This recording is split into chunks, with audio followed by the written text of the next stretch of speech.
નમસ્કાર મિત્રો, આપણે લાસ્ટ લેક્ચરમાં જોયું સજીવોના પ્રજનનની વ્યાખ્યા કે કોઈ પણ સજીવ પુખ્તાવસ્થામાં જૈવિક પ્રક્રિયા દ્વારા પોતાના જેવી જ મળતી આવતી સંતતિ ઉત્પન્ન કરે, આ પ્રક્રિયાને પ્રજનન કહેવાય.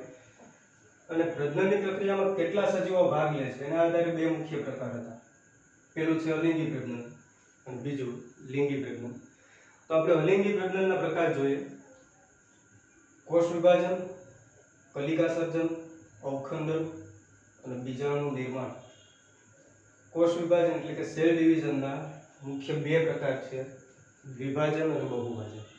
આગળ જોઈએ કલિકા સર્જન એટલે કે બડિંગ, અવખંડન કે જેને ફ્રેગમેન્ટેશન કહેવાય, અને બીજાણુ સર્જન એટલે સ્પોરિયુલેશન. આપણે બધા પ્રકાર ડીપમાં જોઈએ.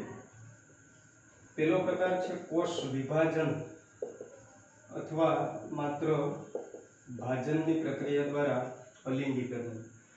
અલિંગી પ્રજનનના પ્રકારમાં આપણે જોઈએ કે અલિંગી પ્રજનન સામાન્ય રીતે સરળ કક્ષાના સજીવો જેવા કે સરળ કક્ષાની વનસ્પતિ અને સરળ કક્ષાના પ્રાણીઓમાં જોવા મળે અને મોટાભાગના એકકોષી સજીવોમાં. તો આપણે પહેલા અભ્યાસ કરીએ અલિંગી પ્રજનન સરળ કક્ષાના પ્રાણીઓમાં કઈ રીતે થાય છે.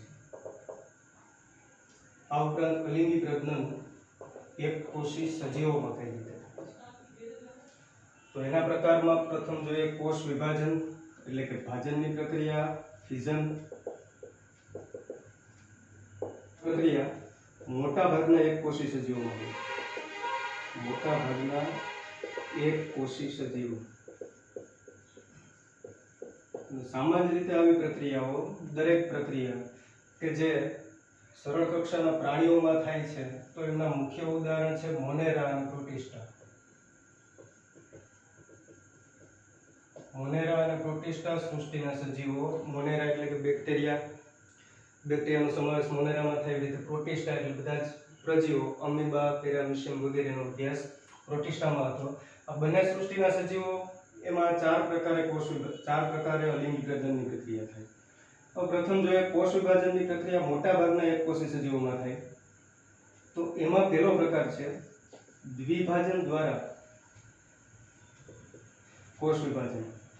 દ્વિભાજનનો અર્થ એવો છે કે કોઈ કોષ એટલે કે કોઈ સજીવ કે પિતૃકોષ કે જે પોતે એકકોષી સજીવ તરીકે વર્તે છે અને આવું સજીવ પોતાના બે અર્ધભાગ કરી અને બે નવા સજીવોનું નિર્માણ કરે, એટલે કે તેમના દ્વારા બે બાળકોષો કે નવી સંતતિનું નિર્માણ થાય. જો બે અર્ધભાગમાં વિભાજિત થતું હોય ત્યારે આ અલિંગી પ્રજનનને દ્વિભાજનનો પ્રકાર કહી શકાય.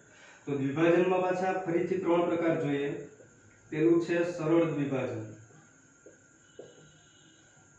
તો બીજો પ્રકાર છે અનુપ્રસ્થ પ્રકારે દ્વિભાજન અને આયામ દ્વિભાજન. આપણે બધા પ્રકાર વિશે જોઈએ. સરળ દ્વિભાજન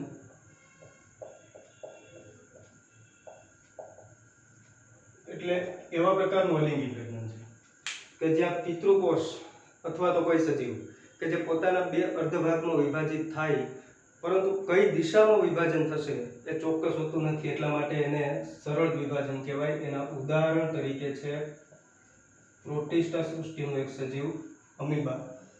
સામાન્ય રીતે અમીબાનો આકાર અનિયમિત હોય અને એક મોટું કોષ કેન્દ્ર ધરાવે. તો કોષ વિભાજનના પ્રકાર જે તમે 11મા ધોરણમાં અગાઉ ભણી ગયા છો કે સૌપ્રથમ કોષ વિભાજનમાં કોષ કેન્દ્રનું વિભાજન થાય, ત્યારબાદ તેની ફરતે આવેલા કોષ રસનું વિભાજન થાય, એટલે કે કેરિયોકાઇનેસિસ, અને ત્યાર પછી સાઇટોકાઇનેસિસ. પહેલા કોષ કેન્દ્ર વિભાજન અને એના પછીનું આવે કોષ રસ વિભાજન, એટલે એક કોષ બે ભાગમાં વિભાજિત થાય. તો અહીંયા પણ એવી જ રીતે બે ભાગમાં વિભાજન થાય જે સંભાજનની પ્રક્રિયા એટલે કે સમવિભાજનની પ્રક્રિયા દ્વારા થાય. પ્રથમ એના કોષ કેન્દ્રનું વિભાજન થાય છે, એટલે અમીબા બે સમાન પ્રકારના કોષ કેન્દ્રનું નિર્માણ કરે. ત્યારબાદ તેમાં રહેલો કોષ રસ વિભાજન થાય અને પરિણામે એકમાંથી બે નવા સજીવો તરીકે જીવે છે. અહીંયા એક સજીવમાંથી દ્વિભાજનની પ્રક્રિયા દ્વારા બે સજીવોનું નિર્માણ થાય. તો અમીબામાં અહીંયા જે પ્રક્રિયા જોવા મળે છે આ પ્રક્રિયા કઈ દિશામાં વિભાજન પામે તેની સાથે ચોક્કસ હોતું નથી, એટલા માટે આ વિભાજનને સરળ વિભાજન કહી શકાય. બીજો એક ઉદાહરણ છે એનું અનુપ્રસ્થ વિભાજન. અનુપ્રસ્થ પ્રકારે દ્વિભાજન. હવે તમને ખ્યાલ છે અનુપ્રસ્થ એટલે કે જે આડી ધરીય વિભાજન થાય, કોઈ આડી રેખા દ્વારા એકમાંથી બે ભાગમાં વિભાજિત થતું હોય ત્યારે એને અનુપ્રસ્થ વિભાજન કહેવાય. જે સામાન્ય રીતે પેરામીશિયમ અને પ્લેનેરિયા જેવા પ્રાણીમાં જોવા મળે છે. પેરામીશિયમમાં એનું ઉદાહરણ જોઈએ. પેરામીશિયમનો આકાર કે જે બૂટ અથવા ચપ્પલ જેવું ગણી શકાય. તેમાં પણ સૌપ્રથમ કોષ કેન્દ્રનું વિભાજન થાય. પણ અહીંયા કોષ કેન્દ્રનું વિભાજન કે જે આડી રેખામાં એટલે કે બે સ્પષ્ટ ભાગોની અંદર વિભાજિત થાય છે, ત્યારબાદ તેના કોષ કેન્દ્રનું વિભાજન થાય અને તેમાંથી બે નાના કદના તેના જેવા જ સજીવોનું નિર્માણ થશે. તો અહીંયા જે વિભાજન થાય છે આ વિભાજનનો અનુપ્રસ્થ પ્રકારના વિભાજનનો પ્રકાર ગણી શકાય. જ્યાં પિતૃકોષમાંથી બે નવા સજીવો એટલે કે બાળકોષનું સર્જન થાય. ત્રીજો પ્રકાર છે આયામ દ્વિભાજન. આયામ દ્વિભાજનની પ્રક્રિયા કે જે સામાન્ય રીતે પ્રોટિસ્ટા સૃષ્ટિના સજીવો યુગ્લિના અને વોર્ટિસેલામાં જોવા મળે છે. યુગ્લિના અને વોર્ટિસેલા જેવા એકકોષી સજીવોમાં એમાંથી આપણે યુગ્લિનાનું એક્ઝામ્પલથી સમજીએ કે યુગ્લિના કે જે કશાધારી પ્રાણી છે એટલે તેની ખાંચમાં કશા જોવા મળે છે. તેમાં પણ સૌપ્રથમ કોષ કેન્દ્રનું વિભાજન થાય. પણ અહીંયા ખાસ વસ્તુ યાદ રાખવી કે અહીંયા જે વિભાજન થાય છે જે આયામ ધરીય એટલે કે ઊભી ધરીએ થતું વિભાજન છે. એના સ્પષ્ટ બે ભાગ આ રીતે થશે. તો સૌપ્રથમ કોષ કેન્દ્ર બે ભાગમાં વિભાજિત થાય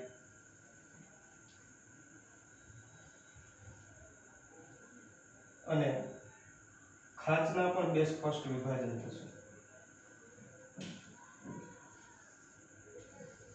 ત્યારબાદ તેમાંથી બે નવા બાળ સજીવો નિર્માણ પામે. જે અહીંયાથી સ્પષ્ટ વિભાજન આપણે જોઈ શકીએ અને બંનેને એક એક કોષ કેન્દ્ર અસ્તિત્વમાં રહેશે.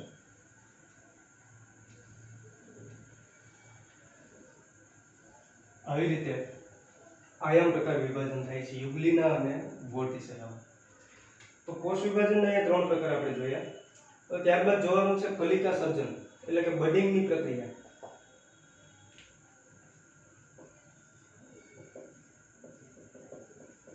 કલિકા સર્જનની પ્રક્રિયા કે જે સામાન્ય રીતે અહીંયા પ્રાણીઓમાં અલિંગી પ્રજનનની પ્રક્રિયામાં બે પ્રકારે થાય છે. અંતઃકલિકા સર્જન અને બીજો પ્રકાર છે બાહ્ય કલિકા સર્જન. હવે અંતઃકલિકા સર્જનની પ્રક્રિયા વાદળીમાં થાય છે. દરિયાઈ પ્રાણી સચ્છિદ્ર સમુદાયનું એક પ્રાણી છે વાદળી કે જે દરિયાઈ વાદળી છે. ઉદાહરણ તરીકે સાયકોન અને મીઠા જળની વાદળી, નદીમાં રહેતી વાદળી, એનું એક્ઝામ્પલ છે સ્પોન્જીલા. આ બંનેની અંદર અંતઃકલિકા સર્જન જોવા મળે છે. અને બાહ્ય કલિકા સર્જનની પ્રક્રિયા છે કોષ્ઠાંતરી સમુદાયનું એક પ્રાણી હાઇડ્રા, તેમાં બાહ્ય કલિકા સર્જન જોવા મળે છે. તો બડિંગની આ પ્રક્રિયાના ઉદાહરણથી આપણે જોઈએ. વાદળીમાં એક સરળ સ્ટ્રક્ચર દ્વારા આપણે જોઈએ કે જેમાં દેહમાં એક ગુહા જોવા મળશે. ફરતી બાજુ સ્પોન્જિન અને કાઇટિન્સ આવેલા છે. તેમની ગુહાની રચનામાં અંદર તરફ કલિકા સર્જનની પ્રક્રિયામાં અનિયમિત રીતે ઉપસેલા કોષ સમૂહ જોવા મળે અને પ્રાણીઓની અંદર આવા કોષ સમૂહ કે જે સંભાજનની પ્રક્રિયા દ્વારા વારંવાર કોષ વિભાજન થવાના પરિણામે અહીંયા એક ઉપસેલો કોષ સમૂહ વિસ્તાર સર્જાય છે. અને આવો કોષ સમૂહ વિસ્તાર કે જે કોઈ આવરણથી સ્પષ્ટ રીતે આવરિત હોય ત્યારે આવા સમૂહને કહેવામાં આવે છે અંતઃકલિકા. અંતઃકલિકા એટલા માટે કે સજીવના દેહની અંદર સર્જાતું હોવાથી એને કહેવાશે અંતઃકલિકા, અને એનું બીજું નામ છે જેમ્યુલ્સ. અહીંયા અંતઃકલિકા જેમ્યુલ્સ નામથી ઓળખાશે. હવે નિર્માણ પામતી અંતઃકલિકા શરૂઆતમાં પિતૃદેહ સાથે જોડાયેલી રહેશે, પછીથી પિતૃદેહથી છૂટી પડી અને નવા સજીવ તરીકે જન્મ લેશે, અને આ નવું સજીવ જ્યારે પુખ્ત બને એટલે આબેહૂબ તેમના પિતૃઓ જેવું દેખાશે. આ એક અલિંગ પ્રજનનનો પ્રકાર છે, અને હાઇડ્રામાં પણ આવી રીતે જોવા મળે. હાઇડ્રાના સ્ટ્રક્ચરમાં તેના શરીરની બહાર તરફ વાદળીની જેમ ઉપસેલા કોષ સમૂહ વિસ્તાર જોવા મળે, કે જેને અહીંયા આપણે કલિકા કહેશું, બડી. આ બડ જે નિર્માણ પામે છે એ પણ વારંવાર સંભાજનની પ્રક્રિયાથી નિર્માણ પામતો કોષ સમૂહ છે, અને આવા કોષ સમૂહને કહેવાશે બાહ્ય કલિકા. કારણ કે સજીવ દેહની બહાર નિર્માણ પામે છે એટલા માટે આ કલિકાને કહેવાય બાહ્ય કલિકા. શરૂઆતમાં આ કલિકા પિતૃદેહ સાથે જોડેલી રહેશે, પછીથી પિતૃદેહથી છૂટી પડી અને નવા સજીવ તરીકે અસ્તિત્વ પામે. એટલે બાહ્ય કલિકા અને અંતઃકલિકા જે કલિકા સર્જનમાં અલિંગી પ્રજનનના મુખ્ય પ્રકાર છે. ત્યારબાદ એનો એક પ્રકાર જોઈએ વિભાજન બાદ બહુભાજન. બહુભાજન એટલે કે મલ્ટિપલ ફિઝન, જે સામાન્ય રીતે અમીબામાં જોવા મળે છે. અમીબા ઉપરાંત પ્લાઝ્મોડિયમ અને કેટલીક વાર પેરાવિશિયમમાં પણ જોવા મળે. ઓકે, તો એનું સામાન્ય ઉદાહરણ અમીબા, કે જે પોતાનો અનિયમિત આકાર છે. બહુભાજનની પ્રક્રિયા દરમિયાન અનિયમિત આકારમાંથી તેમના ખોટા પગ જે બહાર તરફ જોવા મળતા પગ છે તેમને કહેવાય ખોટા પગ, એટલે કે કૂટપાત, જે આભાસી પગ છે, જેનો ઉપયોગ પાણીમાં પ્રજનનની પ્રક્રિયા કરવા માટે થાય છે. પરંતુ આ પ્રજનનની પ્રક્રિયા દરમિયાન અમીબા પોતાના ખોટા પગ પાછા ખેંચી લેશે અને તેનો સામાન્ય ગોળાકાર ધારણ કરશે. એનો આકાર ગોળાકાર બને છે અને કોષ કેન્દ્ર કે જે વારંવાર વિભાજનની પ્રક્રિયા ચાલુ કરે. હવે પહેલું વિભાજન કોષ કેન્દ્ર વિભાજન છે, ત્યારબાદ તેની અંદર રહેલો કોષ રસનું વિભાજન થાય. પણ વિભાજનની આ પ્રક્રિયા કંઈક એવી રીતે થાય છે કે અહીંયા કોષ કેન્દ્રનું અસમભાજન થશે, કે જેના પરિણામે વિભાજન બાદ એક કોષ કેન્દ્ર મોટું અને બીજું કોષ કેન્દ્ર નાનું સર્જાય. પણ આવું વિભાજન વારંવાર થશે, એટલે કે કોષ કેન્દ્ર વિભાજન બાદ તરત જ કોષરસનું વિભાજન ન થતા વારંવાર કોષ કેન્દ્રનું વિભાજન થશે, એટલે એકમાંથી અનેક કોષ કેન્દ્રો સર્જાય અને જેની ફરતે એક આવરણ જોવા મળે. આ ઘણા બધા કોષ કેન્દ્રોની ફરતે હવે કોષરસ એકત્રિત થવાનું શરૂ થશે, અને જ્યારે એનો યોગ્ય સમય આવશે, અનુકૂળ પરિસ્થિતિ આવશે, ત્યારે દરેક કોષ કેન્દ્ર છે તેમાંથી એક નવા અમીબાનું સર્જન થશે. એટલે અહીંયા એક સાથે અનેક સજીવોનું સર્જન થશે. એટલે વિભાજન અહીંયા એક કે બે નથી પણ ઘણા બધા હોવાથી એને કહેવાશે બહુભાજનની પ્રક્રિયા. ત્યારબાદ બીજો એક પ્રકાર જોઈએ અવખંડનની પ્રક્રિયા.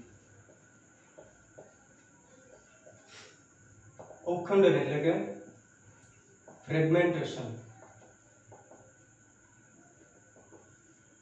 ફ્રેગમેન્ટ્સ, જે ફ્રેગમેન્ટ્સ નિર્માણ પામે છે. ફ્રેગમેન્ટેશનની પ્રક્રિયાથી ઘણા બધા નાના નાના ટુકડાઓ અસ્તિત્વમાં આવે છે. એટલે એમના ઉદાહરણની અંદર છે પ્લેનેરિયા, તારા માછલી અને હાઇડ્રા. ખાસ નીટ માટે છે કે જેમાં પ્લેનેરિયા, હાઇડ્રા અને તારા માછલી ઉદાહરણો છે. એમાંથી પ્લેનેરિયાના એક્ઝામ્પલ પરથી આપણે સમજીએ કે એનો આકાર એક એરો શેપમાં હોય છે. હવે તેમના પર અવખંડનની પ્રક્રિયામાં જનરલી એવું થાય છે કે તેના પર કોઈ યાંત્રિક દબાણ આવે તો યાંત્રિક દબાણને પરિણામે પોતાના દેહના ટુકડાઓના વિભાજન થાય છે. એટલે અહીંયા 2 કે 3 અથવા તો વધારે ટુકડાઓ વિભાજન થાય છે અને બધા એકબીજાથી છૂટા પડે, સેપરેટ પડે. પણ છૂટા પડેલા ટુકડાઓ કે જે અહીંયા આવી રીતે એક છૂટો પડેલો ટુકડો છે, આમાંનો જ એક ટુકડો કે જે પોતાનો બાકીનો ખૂટતો ભાગ ફરી પાછો વિકસાવી અને પૂર્ણ દેહ ધારણ કરે. એવી જ રીતે આ ટુકડામાં પણ થશે કે જો નીચેનો એક ટુકડો છે એમાંથી છૂટો પડેલો એક ભાગ એ પોતાનો દેહ ફરી પાછો વિકસાવી અને બાકીનો ખૂટતો ભાગ ફરીથી નિર્માણ પામે છે. અહીંયા ફરીથી નિર્માણ થતું હોવાથી જે પ્રક્રિયા થઈ છે તેને પુનઃસર્જન પણ કહી શકાય, રીજનરેશન.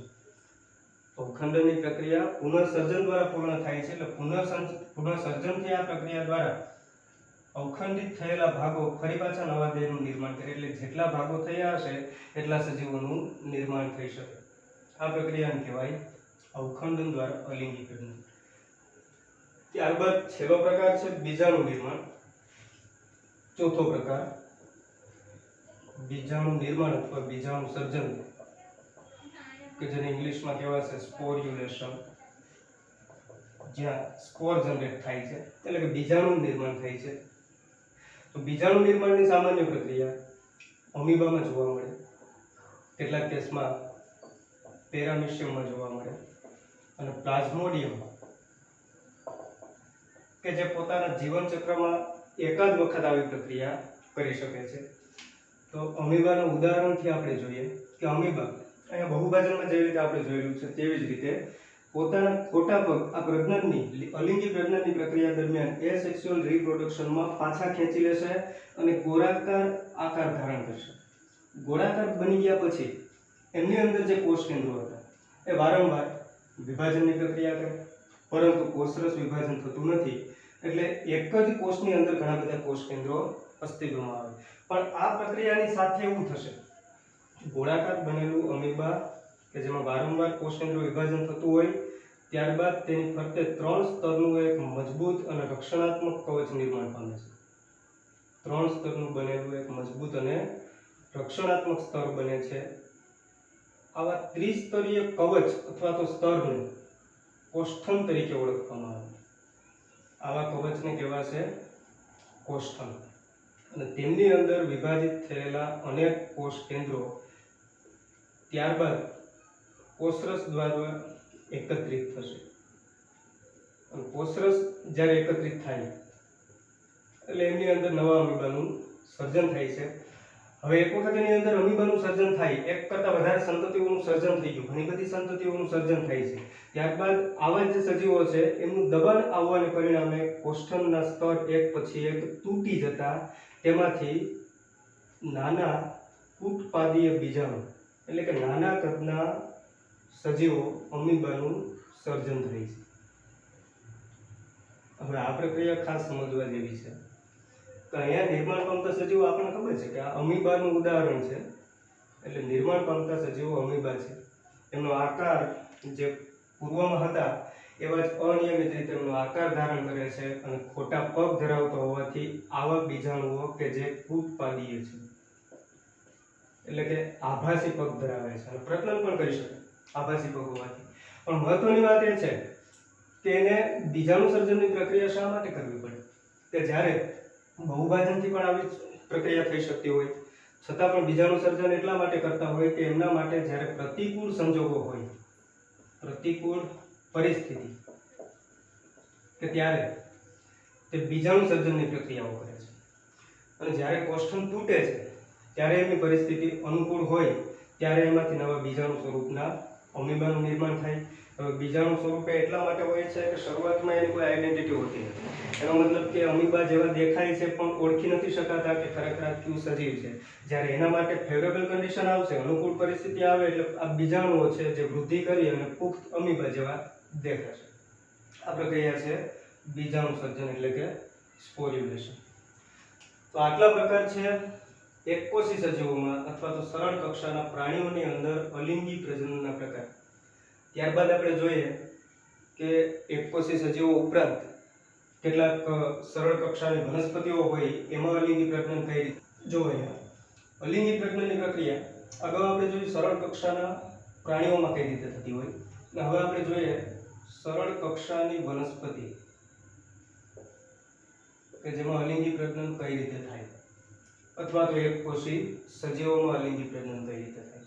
તો સરળ કક્ષાની વનસ્પતિ એમાં અલિંગી પ્રજનનના પ્રકારમાં કઈ સૃષ્ટિઓનો સમાવેશ કરવો. સૌપ્રથમ મોનેરા, ત્યારબાદ લીલ અને ફૂગ. આ 3 સૃષ્ટિઓમાં અલિંગી પ્રજનનના પ્રકાર અલગ છે. એટલે કે કોષ વિભાજન દ્વારા જે પ્રજનનની પ્રક્રિયા થાય, જે સામાન્ય આપણે બેક્ટેરિયાના એક્ઝામ્પલમાં જોયું હતું, એવી જ રીતે મોનેરા સૃષ્ટિ જેમાંનો એક સજીવ બેક્ટેરિયા કે જ્યાં પોતે પિતૃકોષ એટલે કે પોતે એક સજીવ તેમાંથી વિભાજન દ્વારા બે નવા બાળકોષનું સર્જન કરે અને સામાન્ય રીતે આ પ્રક્રિયા અગાઉ જોઈએ એવા વિભાજન જેવી જ પ્રક્રિયા છે એટલે નિર્માણ પામતી સંતતિ આ બે પિતૃના જેવી પણ છે ને એકબીજાની નકલ પણ છે બીજો પ્રકાર આપણે જોઈએ કલિકા સર્જનની પ્રક્રિયા બડિંગની પ્રક્રિયા દ્વારા વનસ્પતિમાં સરળ કક્ષાની વનસ્પતિમાં કઈ રીતે અલિંગી પ્રજનન થશે તો એમાં આવતો ઉદાહરણ કલિકા સર્જન સામાન્ય રીતે લીલમાં અને ફૂગ બંનેની અંદર જોવા મળે પણ લીલમાં જોવા મળે છે તેમાં ઉદાહરણ છે પ્રોટોસાયફોન ડિક્ટિઓટા અને ફ્યુકસ એ ત્રણ ઉદાહરણ નીટ માટે ખાસ યાદ રાખજો પ્રોટોસાયફોન ડિક્ટિઓટા અને ફ્યુકસ કે જે લીલના ઉદાહરણો છે જ્યાં કલિકા સર્જનની પ્રક્રિયા જોવા મળે અને ફૂગનું એક્ઝામ્પલ છે યીસ્ટ એક કોષી ફૂગ જેના તમે પરિચિત છો યીસ્ટ તો લીલમાં અને ફૂગમાં કલિકા સર્જનની પ્રક્રિયા આવી રીતે હોય જેમ કે આપણે જોઈએ ફ્યુકસ માટે લીલના કોષો કે જે મોટું કોષ કેન્દ્ર ધરાવે છે અને આવા કોષોમાંથી નિર્માણ પામતા બીજા કોષો તેમની સાથે જોડાયેલા હોય છે અને એમાંથી એની ફરતી બાજુ કોઈ નવા ઉપસેલો કોષ વિસ્તાર જોવા મળે એટલે એમાંથી નિર્માણ પામતો કોષ કે જેમાં કોઈ શાખા સ્વરૂપે અથવા તો આગંતુક ભાગ તરીકે વિકાસ પામે છે જેને કલિકા તરીકે ઓળખી શકાય આ એક્ઝોજેનસ બડિંગ છે એટલે કે બહારની તરફ નિર્માણ પામતી કલિકા છે કલિકા સૌપ્રથમ પહેલાની જેમ જ પિતૃઓ સાથે જોડાયેલી હોય પરંતુ ધીમે ધીમે પિતૃથી છૂટી પડી અને પુખ્ત બને એટલે આબેહૂબ તેના પિતૃ અને તેના મુખ્ય સજીવ જેવો આકાર ધારણ કરશે એવી જ રીતે ફૂગમાં જોવા મળે છે હવે લીલ અને ફૂગમાં એક વસ્તુ યાદ રાખવું કે લીલ કે જેનો દેહ સુકાય છે લીલનો દેહ કેવો છે સુકાય અને સુકાય કે જે તમે 11મા ધોરણમાં ભણી ગયા છો સુકાયનો મતલબ એવો થશે કે જેમને આપણે મૂળ પ્રકાર કે પર્ણમાં વિભેદિત કરી શકતા નથી એવું સરળ એનો દેહ હોય છે જેને સુકાય તરીકે ઓળખવામાં આવે તેવી રીતે ફૂગનું સરળ સ્ટ્રક્ચર એટલે તંતુ જેવું અથવા તો કોઈ રેસા કે તાંતણા જેવું જોવા મળે છે જેને આપણે હાઇફા કે કવક સૂત્ર તરીકે ઓળખીએ તો કવક સૂત્રમાં પણ એવું જ થશે તેમાંથી કોઈ કલિકાનું સર્જન થાય પિતૃદેહ સાથે જોડેલી રહીને ત્યારબાદ પિતૃદેહથી છૂટી પડી નવા સજીવ તરીકે નિર્માણ પામે હવે બીજી પ્રક્રિયા જોઈએ અવખંડનની પ્રક્રિયા ફ્રેગમેન્ટેશનની પ્રક્રિયા પણ લીલ અને ફૂગમાં જોવા મળે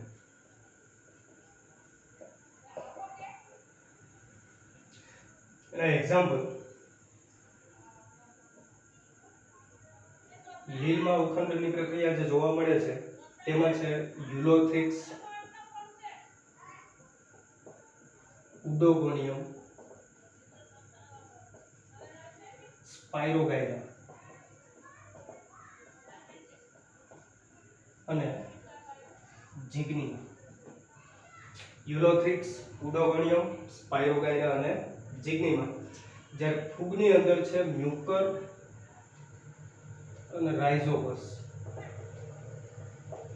કેટલીક વાર સેપ્રોલેગ્નિયા મિત્રો ઉદાહરણ નીટ માટે અગત્યના છે એટલે આપણે અલગથી જોઈએ છે કે લીલમાં આટલા ઉદાહરણો છે કે જ્યાં અવખંડન જોવા મળે અને ફૂગમાં પણ અવખંડન જોવા મળે તો અવખંડનની પ્રક્રિયા એવી છે કે લીલ અને ફૂગ આ જે હાઇફા છે કવક સૂત્ર છે તેના પર આવતા યાંત્રિક દબાણને પરિણામે અગાઉ જોયું હતું તેવી રીતે પોતાના દેહના કેટલાક ભાગમાં વિભાજન થાય વિભાજન બાદ એમના જે ભાગો છૂટા પડે એમાંથી છૂટા પડતા નાના ટુકડાઓ કે જે ફરી પાછો પોતાનો પૂર્ણ દેહ બનાવવાનો પ્રયત્ન કરે એટલે અહીંયા એકમાંથી ઘણા સજીવોનું નિર્માણ થશે ચોથો પ્રકાર આપણે જોઈએ બીજાણુ સર્જન એટલે કે બીજાણુ નિર્માણ તો આ એક અગત્યનો મુદ્દો છે સ્પોર્યુલેશન તો અહીંયા બીજાણુ નિર્માણ બે પ્રકારે છે એક છે ચલ બીજાણુ પહેલો પ્રકાર જોઈએ આપણે ચલ બીજાણુ અને બીજો પ્રકાર છે અચલ બીજાણુ ચલ બીજાણુ એટલે નામ પરથી જ ખબર પડે. ચલ બીજાણુ એટલે કે જે પ્રચલન કરી શકે, જે હલનચલન કરી શકતા હોય, અને અચલ બીજાણુ એટલે એક જ જગ્યા પર પિતૃદેહ સાથે જોડાઈ અને સ્થિર રહેતા હોય તો એને કહેવાય અચલ બીજાણુ. ચલ બીજાણુને બીજું કશા ધારણ કરતા હોવાથી કશાધારી બીજાણુ પણ કહી શકાય. કશાધારી બીજાણુ. અને અચલ બીજાણુમાં પ્રચલન થતું નથી એટલે કે કશા હોતી જ નથી, એટલા માટે બીજું કહી શકાય કશા વિહીન બીજાણુ. બીજું એક એનું નામ છે કણી બીજાણુ. અચલ બીજાણુને કણી બીજાણુ પણ કહી શકાય. કણી બીજાણુ છે, પ્રકણી બીજાણુ.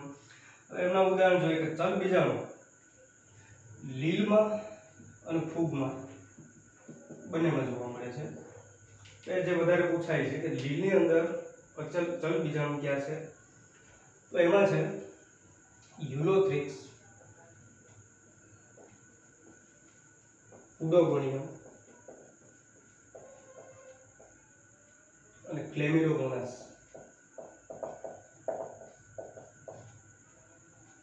ફૂગની અંદર છે સેટિનેરિયા.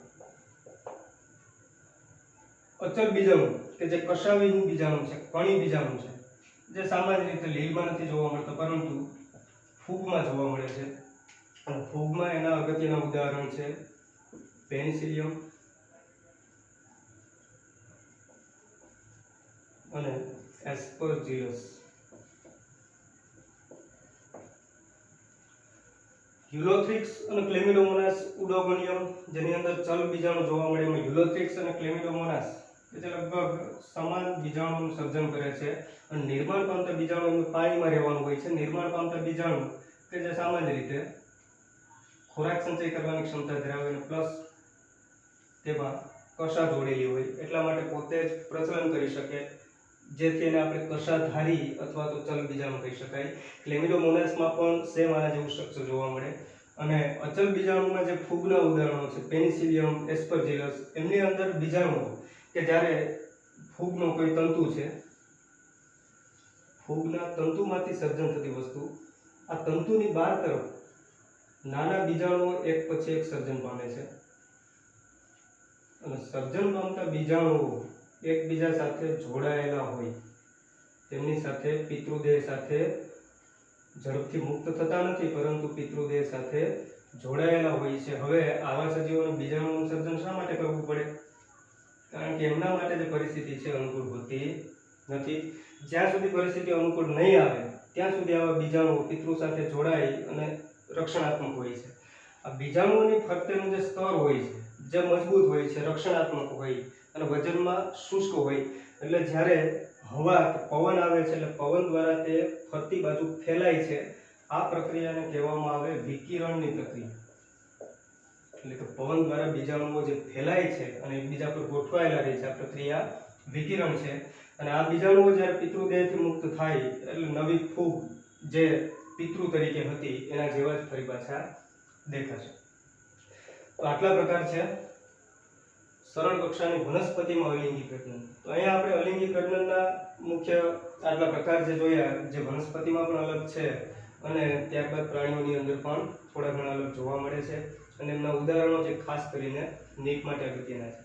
ત્યારબાદ આપણે જોવાનું છે કે આવી અલિંગી પ્રજનનની પ્રક્રિયા ઉચ્ચ કક્ષાના પ્રાણીઓમાં, કે જેના માટે એક અલગ ચેપ્ટર જ આપેલું છે, પણ ઉચ્ચ કક્ષાની વનસ્પતિ એટલે કે સપુષ્પી વનસ્પતિની જો વાત કરીએ, સપુષ્પી વનસ્પતિ કે જ્યાં અલિંગી પ્રજનનની પ્રક્રિયા થતી હોય, તો સામાન્ય રીતે અહીંયા જેવી રીતે આપણે અલિંગી પ્રજનન નામ આપીએ છીએ એવું સપુષ્પી વનસ્પતિમાં અલિંગી પ્રજનનની જગ્યાએ વાનસ્પતિક પ્રજનન શબ્દ વપરાય છે. વાનસ્પતિક પ્રજનન અથવા પ્રસર્જન. આવું એટલા માટે કહી શકાય કે જે ફક્ત સપુષ્પી વનસ્પતિમાં જોવા મળે અને પ્લસમાં કે જ્યાં નિર્માણ પામતું સંતતિ આબેહૂબ તેમની ક્લોન હોય, એટલે કે એની જનીનિક પ્રતિકૃતિ જ જોવા મળે છે, જે ઝડપથી એની સાથે જ જોડાઈ રહે અને વિકાસ પામે છે, જે આપણે આગળના લેક્ચરમાં